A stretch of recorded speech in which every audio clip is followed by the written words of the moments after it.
ევროკავშირის უმაღლესმა წარმომადგენელმა საგარეო და უსაფრთხოების საკითხებში კაია კალასმა კიდევ ერთხელ გაიმეორა, რომ რუსეთთან უკრაინის საკითხზე მოლაპარაკების შემთხვევაში ერთ-ერთ მოთხოვნად საქართველოდან და მოლდოვიდან რუსული ჯარების გაყვანის საკითხს დააყენებს. კაია კალასმა კომენტარი კვიპროსში გააკეთა, სადაც საგარეო საქმეთა მინისტრების არაფორმალური შეხვედრა მიმდინარეობს. ჟურნალისტმა მას კითხა მოლაპარაკებების შემთხვევაში რა იქნება შინაარსობრივი ნაწილის ყველაზე მნიშვნელოვანი პუნქტები.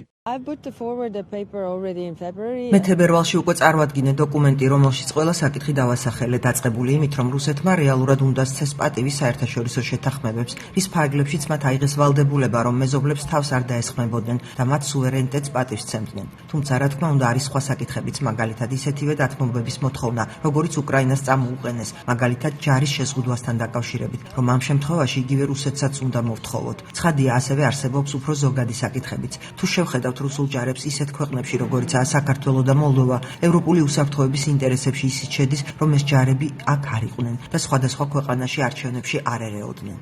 ამავე კომენტარში კაია კალასმა განმარტა, რომ ეს მაქსიმალისტური პოზიციაა განსაკუთრებით იმის გათვალისწინებით, რომ კრემლის მიდგომაც ასეთივე ხისტია. საქართველოდან და მოლდოვიდან ჯარების გაყვანის შესახებ კალასის განცხადებას დღეს რუსეთის საგარეო საქმეთა მინისტრი მოკლე კომენტარით გამოეხმაურა. ჟურნალისტის კითხვის პასუხად სერგეი ლავროვმა თქვა, რომ კაია კალასის ინიციატივა იდიოტურია და მას არ განიხილავს.